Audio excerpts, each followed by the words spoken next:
Alright, what was I? Using their music to combine my creations of art with my client's vision is key to getting into my zone. I emphasize on music because of the heavy influence it has in our culture, but even more than that, the influence that it has on our hearts, minds, and spirits of the people. So I'm here to show you how music influenced my barber and how I create my identity. So the question you gotta ask yourself, are you ready for my identity? Money in my pocket cause I need it. Drugs in my pocket cause I need it. Few rods in my pocket I might need it. Fuck a lot of loyalty is what I need it. Money in my pocket cause I need it. Drugs in my pocket cause I need it. A few rods in my pocket I might need it. And fuck a lot of loyalty is what I need it. Look, what you think I came for? I want that money, power, respect before I lay low. Back like 45, but I ain't came to play no games though. Jealousy, ugly traits, and I can see that on your face, bro. I've been moving, fuck the recognition. Cause you'll never get that truth out your opposition. The competition, they ain't really in your favor, homie. And I can tell how we conversed if you praying for me. Oh Lord, my daily prayers to keep me safe. I hit the tree and keep that fire in the pillowcase. And you know me, I keep that spinach in the JLB. Be coolin' why they hate on me. It's usually by the broad, but they be telling me it's vacancies. Mind focus on the bigger picture. And they ain't loyal, cut them folks off that's chillin' with you. They ain't gon' miss you taking trips back and forth to clear my mental. Got a bag of bad bitches, different flavors like Skittles. Feature prices, what I will do. My son can't eat shit off of free shit. So them cash app transactions is frequent. Bitches with attitudes is frequent. Saw me switching my altitude is frequent. Pass around the ganja in the sequence. The real ones is who I be with. Yeah. A lot of liquor, a lot of tree. I stay dripped up, can't help but notice me. But you know I'm gon' need money in my pocket cause I need it. Reserve. Drugs in my pocket cause I need it. Few rods in my pocket I might need it. Fuck a lot of loyalty is what I need it. Money in my pocket cause I need it. Drugs in my pocket cause I need it. A few rods in my pocket I might need it. And fuck a lot of loyalty is what I need it. And it's that J back in 96, wintertime, hitting licks. With my woes, they from the 6. All the dogs that come with sticks. Talk the shit and we play fetch. Air it out, etch and sketch. Tolerate no disrespect. Trial and error, we move correct. Yeah, learning process, we made mistakes. I never took an L, I just learned a better way. Never need to pull the trigger just for me to spray. Cause all you rappers under 5, bitch, I'm here to stay. I mean that I'm honest, since I've been modest. I'm seeing what I've accomplished. Looking back, I'm astonished. So many shots have been taken by these women I'm dating. When they see me in person, they niggas first to be skating. Look, only deal with women that be winning beauty pageants. Power beauty shows, so I cut my girl in Aspen. Can wear black and white with my chain, my diamonds clashing. I be acting, I be bougie, I was ashy. Yeah, back in my bag, boy, I'm back in the zone. Got too many $1 million deals on my phone. I ain't really tripping off the girl, not no more. She just wanna love, but a boy gotta grow. Still finding myself, not the same man the previous. Me and him the dogs, puffin' shisha in a sequence. All the day ones and the money is all I be with. That's all I need, that's all I need. Money in my pocket cause I need it. Drugs in my pocket cause I need it. Few rods in my pocket I might need it. Fuck a lot of loyalty is what I need it. Money in my pocket cause I need it. Drugs in my pocket cause I need it. A few rods in my pocket I might need it. And fuck a lot of loyalty is what I need it.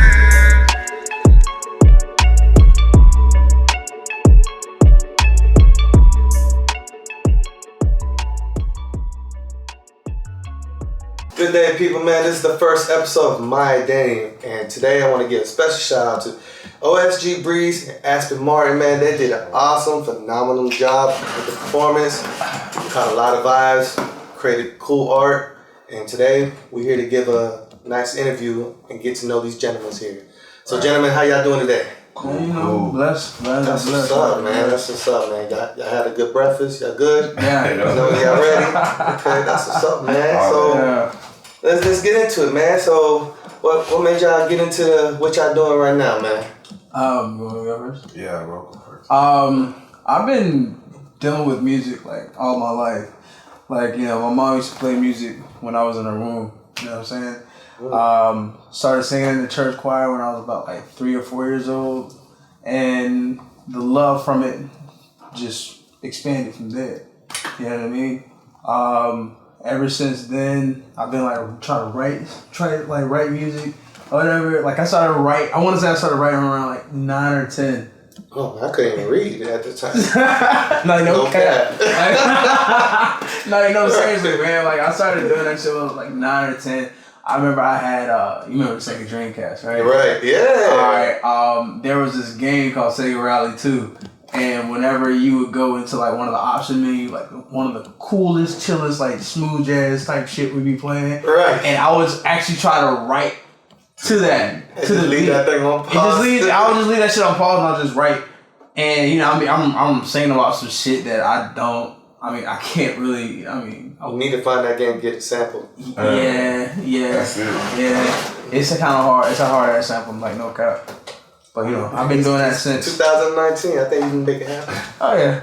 But I seriously started taking this shit seriously like 14 with when I started working on Relapse. Wow. Okay. Yeah. Okay. Mm-hmm. What about you, Breeze? What's up? Nah, I took music serious. I can't remember the exact time or date, but I remember like some things that happened in my life. Basically, like I said, I'm a music like connoisseur. Like I like bluegrass, country, rap, whatever. Just I love music. So like just me being an artist was just my little part of like giving back to what I love. But probably like the biggest thing that made me like want to be an artist was just seeing like a different artist at the time than what was going on or whatever like that. It's Will Smith. You know what I'm saying? Big fan. Yeah. And that was gonna bring me into my next question. Yeah. Who inspires you? Yeah, I guess it's the same thing. You know what I'm saying? Will Smith had You was getting big jiggy in 2014? Bro. He was getting jiggy for sure. I was getting jiggy, like, bro, like, I don't want to tell you, like, Will Smith. You talking about it now? I can't hit that, man. But nah, seriously, like Will Smith got me into doing music as well. Wow, that's a first, like y'all. I never heard nobody say that. Big Willie style that came out like what 96, 97? Yeah, it came out in 97 because it came right around the time of Men in Black. And yeah, you're right. And Nas, he did a lot of co-writing on that album, and that's what made me get into Will and Nas. And we learned a lot of history. I never knew that. You know what I'm saying? He shot him out a couple times. Oh yeah. Well, It's me, Big Will, Nas, Escobar. Yeah, I remember that. That's all, man. But yeah, I mean, like I was saying, it's just like he was different. You know what I'm saying? You had all the thugs, you had all the Pox and all out, and then Will Smith came and was like, yo, what's this? You know what I'm saying? I wasn't raised in like a hood like environment type, you know what I'm saying? So like I couldn't relate to a lot of stuff that was going on. But when Will Smith dropped, like I could relate to like him, you know what I'm saying? Not necessarily we talking about, but like him as a person. Right, you didn't have to be a hood or a thug person or a gangster to be a rapper. Yeah, I mean, that's one of the main reasons why like what gravitated towards him. Okay, I like that. That's definitely new. I never heard that before. Yeah. And I think this was making this first episode so unique, man. Will Smith, shout out to Will Smith, man. Big shout out to Will. That's what's up, man. Big shout out to Will. So the next thing, you know, there's I always tell people the support factors is a very important things going on at home. And family and relatives and etc. And who you doing it for? Because sometimes doing it for yourself is not just enough. Somebody needs that push. So what do you think that's really driving you from the household, from family and relatives and friends that really pushing you to do this? Like who you think you're doing this for? I can answer that one. You know, for me, you know, like me growing up in a single parent household, and I see my mom struggle. I work 2 jobs to take care of me and her. You know what I'm saying? I mean, I believe not even just like Black America can relate to. I believe a lot of people within the United States can relate to that because you know people are just fucked up. You know what I'm saying? People are fucked up, and some people don't know how to deal with their demons or whatever other issues may be going on in their lives with the parents, or whatever. But really, with dealing with that, I see how my mom hustled. I love my mom's hustle. I love my mom's ambition. Yeah, but I also had my uncle to play a fatherly role within my life, and so he always gave me that balance that I needed. You know, and watching them how they came from pretty much from nothing to something that made me want to be like, you know what, fuck it, I can do the same shit too. You know, my mom put me in a good position. My uncle, he taught me how to be a man, how a good man's supposed to be. You know, and I just. Yeah, you sure? I mean, shut the shit up, man. I mean, I learned a lot from you too, nigga. Yeah, right. I mean, but still sharp steals, boy. Yeah, but those are the main two people I do it for. You know, they keep me grounded. That's what's up, They keep me grounded. That's what's up. Mine probably too. Family. You know what I'm saying? Basically, like, I didn't come from like a struggle. I can't lie. So that made me feel like I had to do something too. You know what I'm saying? Like my parents, like I had D's the first time. You know what I'm saying? Like, I had that, so it's like I can't drop the ball. Then when I had a son, it was like I definitely can't, like I can't drop the ball. Like then I always hear like if you want to do something, make it a career, do something you love. You know what I'm saying? And I love music, so I was like, alright, this is what I want to do. You know what I'm saying? So your son, you think that's what gives you the best motivation to wake up and do what it do? I'm not gonna lie, man. It might sound kind of weird, but it's first of all, it was me wanting to be somebody. You know what I'm saying? Right. Me wanting to like. Whether I had a son or whether I had any situation, I'm like, man, I gotta be somebody. Like, I want to impress myself. You know what I'm saying? Like, for real. So it's like, then after that, it's just like, all right, certain situations come and kids or relationships and stuff like that. And you're like, you got a tug in yourself to like want to help or not do for, but just, you know what I'm saying, be able to be in that position. And that just give it an extra boost. You know what I'm saying? So. That's dope, and it's cool. Like y'all got that support system because a lot of time situation is yours that you come from. You wasn't really struggling. You didn't come from that hood mentality, whatever. A lot of times I've seen it. The stereotype is they have that crap pot mentality. Yeah. Because now you come from a well-off family, or you had things growing up. You wasn't struggling, and people in your situation be like, no, you need to do something else because you can't do what everybody else is doing. And not everybody's doing it. It wouldn't be called art if everybody could do it. Right. So, and stuff like that. So, another thing, working into the music part of the aspect and how I use music to create my identity. How do you feel about why you think music is so important in the barbershop culture? I think because number one, music is just a good feel. Like, you put on some good music for a good feeling. And you go get a haircut and you get out that chair, you want to feel good. You want to feel like the music. You know what I'm saying? It's parallel to me. You know what I'm saying? So like even coming and getting a cut and hearing some good music and good conversation, it just uplifts your whole spirit. You know what I'm saying? As a person. So I think that's why it's big to me. I mean, well, it's kind of like the same thing with him. Like, when music is a vibe, you know what I'm saying? I mean, a lot of times, a lot of people base their feelings about what they're taking in at that moment.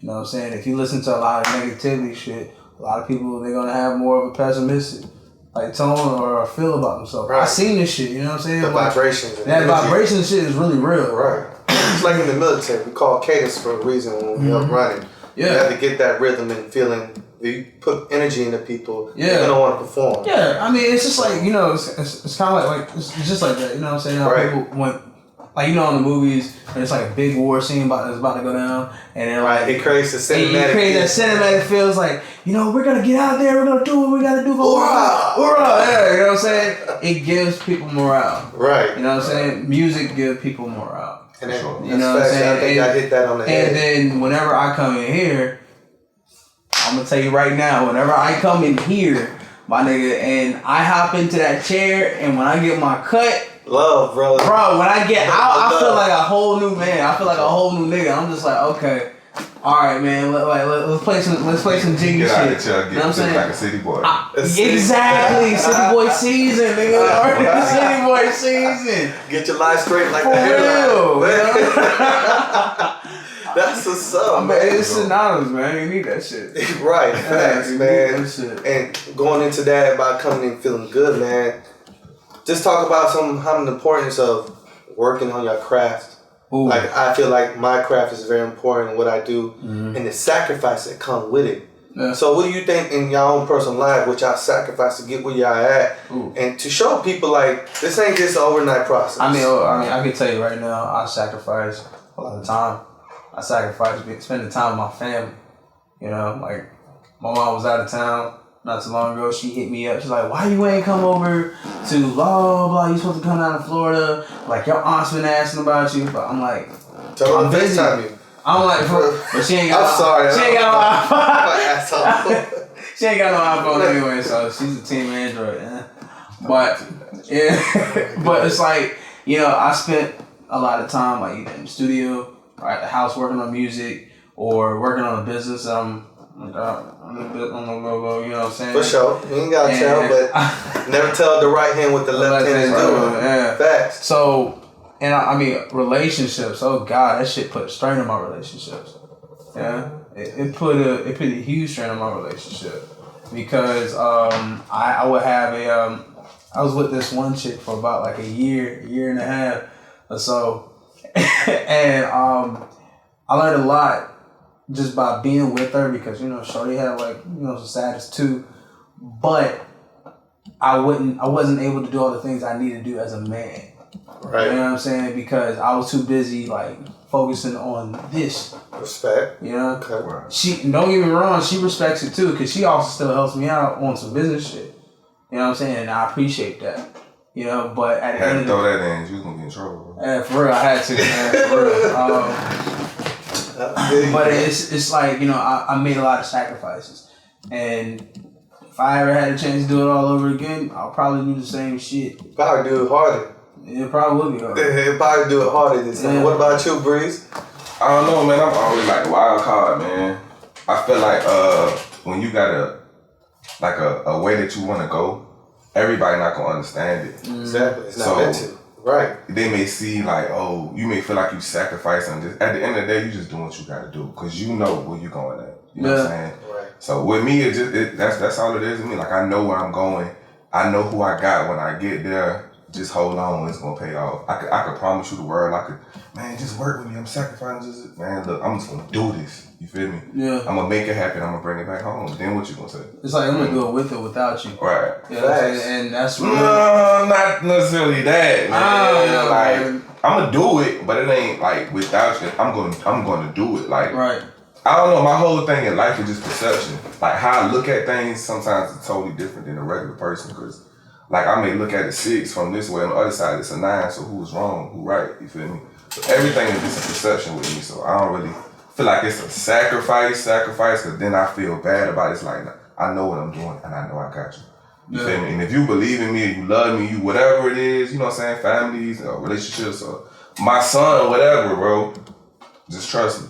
We good. Yeah. So speaking with the sacrifice, do y'all feel that the circle of people that you have around you? Because there's plenty of times, like you just said, I'm gonna make it happen, but a lot of times people ain't honest with themselves, and they get the smelling their stuff, and it's like, oh, well, I'm just letting you know now with stuff that just pop or whatever the case may be. You know, you think having that right group of people around you, because I didn't become good unless somebody told me, bro, you can be better. Or you compare yourself, have somebody to shoot for. So that circle around the people around you, you think that's what helps you to get there too, to be honest with yourself. Because you got people smelling themselves and they think they're good. And then, you know, Cat Williams said it best himself. The Chrysler 300 looks like a Phantom until a Phantom pulls up. And then you just like, I need to go back. So like you keep yourself in the ring, man. Like the song that we performed, The Knees. Like I ain't put him on it because I know he was gonna be on some bullshit. I know he was gonna come with it. Exactly. So like you put yourself in those kind of positions to where like you keep those kind of people around you. You know what I'm saying? Talent, like, work ethic. You gotta keep the right people around you. And I'll say the one thing about me, like 2 years ago, a lot of the people who were around me, they're not here right now. Right. You know what I'm saying? I have to agree with that. I mean, like, they're not here right now. Because I took 2018 off. I kind of took that year off to really find myself, what I want out of life, where I really want to be, and if this shit is really meant for me. You know what I'm saying? I went through a period of fucking doubt, my nigga, just because of the people who were around me.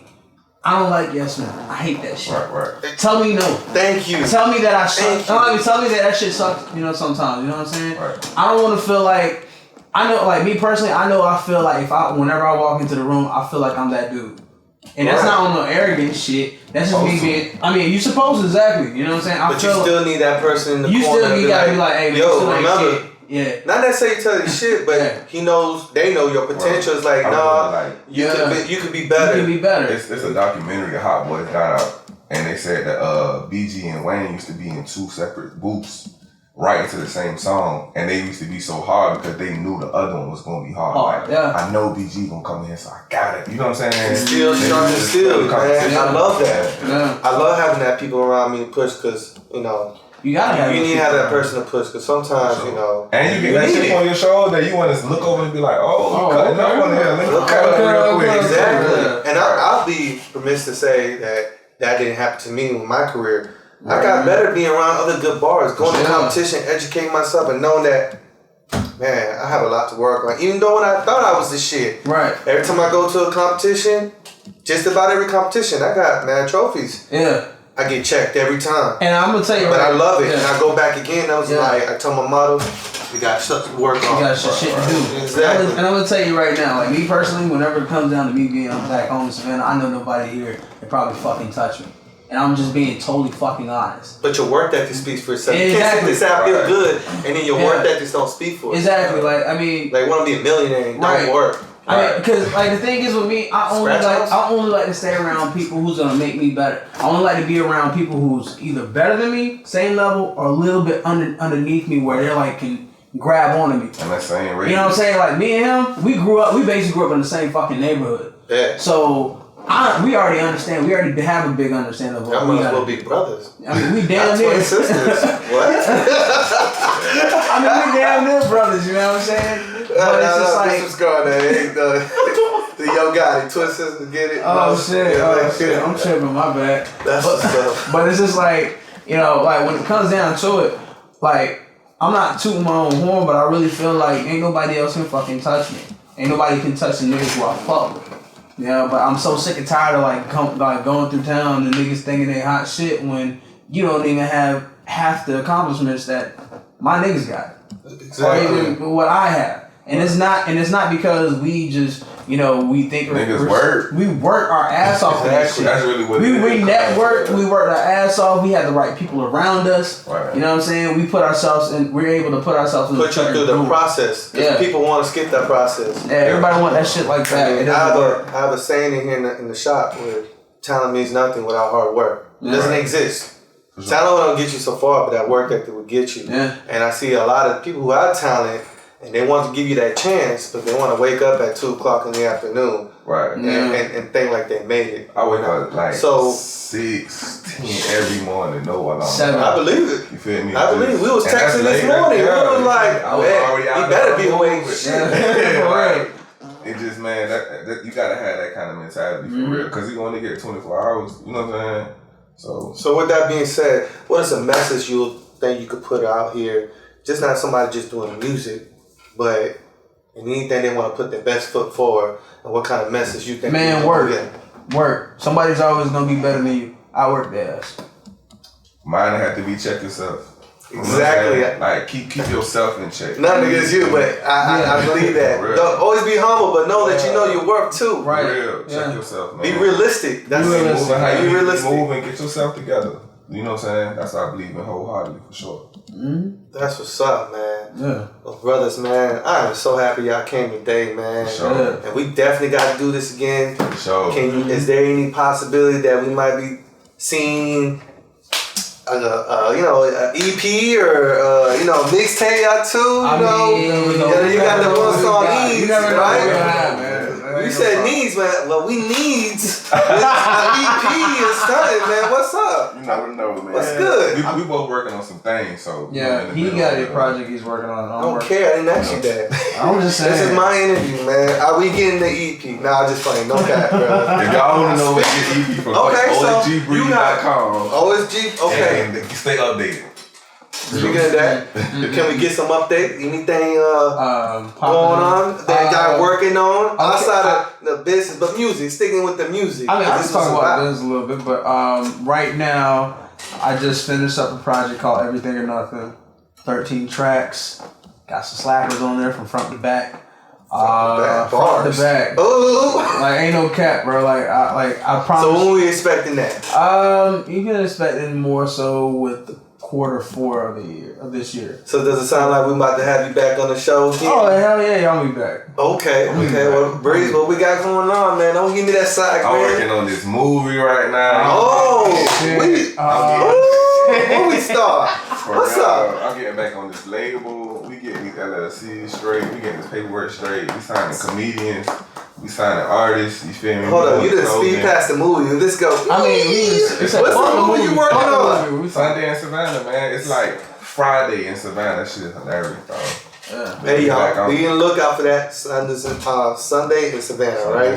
Yeah. All right, bet. I know you can't talk about more on that, but gentlemen, I want to thank y'all for being here today and making this first episode of My Identity a success. And I hope that I see y'all again. We appreciate you, man. I appreciate you, man. Man, brother. I appreciate y'all. And that concludes this, man. Hopefully I can stay tuned to the next episode. We out.